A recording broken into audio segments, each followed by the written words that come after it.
Welcome back to Living 808. The Pa'i Foundation is all about preserving traditions and teaching them to future generations.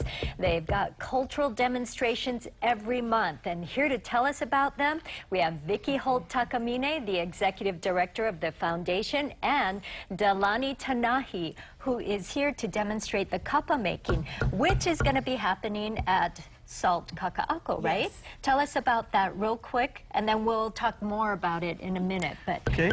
Well, kapa is one of the arts that was lost for a little while in Hawaiian culture and came back about 60 years ago, and it's making a big comeback now, as we've seen a lot with things like Manaola's creations and a lot of the kapa makers, Micah Kamohoali'i, and all of his things he makes in kapa. So we're great to see it coming back, and part of that is our being able to teach it to more people and exposing them to it.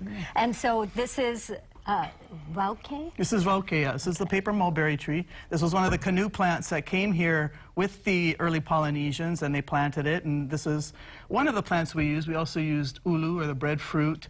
In the Marquesas, they use banyan, and in Africa, they use banyan also. So there was a few different trees that had this capability to be able to strip out this inner bark and pound it. And so what you're doing right now, this is what you'll be doing at SALT, right? Yeah, we teach a class, and people learn all the process of being able to make it. Okay, terrific. Well, don't let me stop you, but I'm going to talk story with Vicki, if you don't mind. Vicki, we go way back. Yes. I mean, you have created just amazing things for this community, for Hawaii, this being one of them.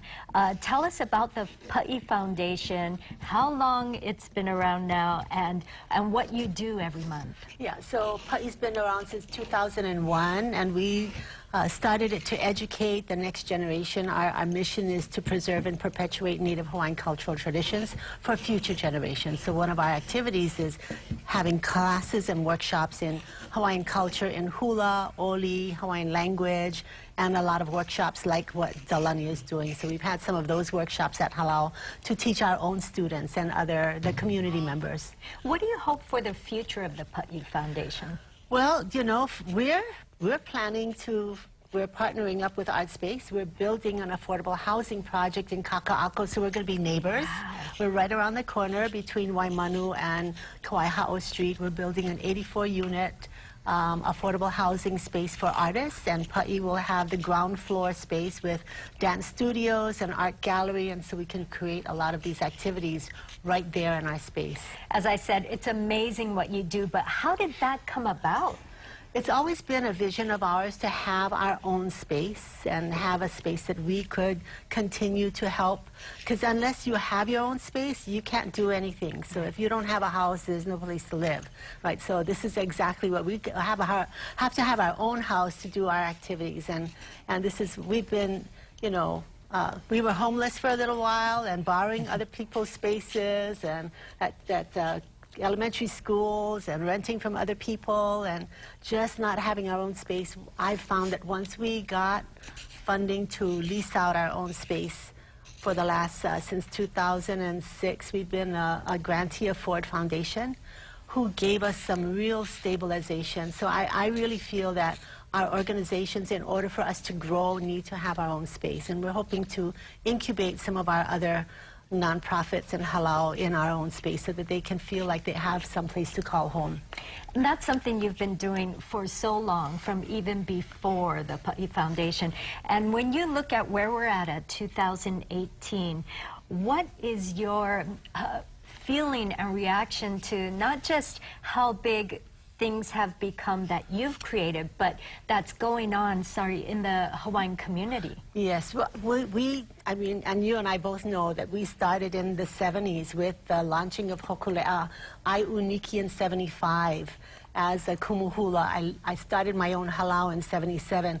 So we've been growing along with the Hokulea, and as the Hokulea has developed and traveled around the world, so has Pa'i Foundation grown in our dreams and our aspirations. And I think that we have this parallel path about helping to revitalize our Native Hawaiian community, to restore pride in our own people and give them something to hope for. And I think that's the best thing that we can do. How do we take care of our environment? How do we take care of our resources? Because if we don't have land, if we don't have a place to grow our wauke, to grow our kalo, to grow the resources that we have, then we don't have a place that we can nurture all of these activities. And so in order for our people to survive, we need to be able to take care of our culture, our natural resources, and our environment. And keep these traditions alive. Can you tell us about what's happening then this weekend, what time and where? So we'll be at the Pa'akai Marketplace at Salt at Kaka'ako. We start at 5, from 5 to 9. We'll be there. We'll have cultural demonstrations, and we have different demonstrations every Friday and Saturday, the third Friday and Saturday of every month. Pa'i Foundation coordinates some cultural demonstrations.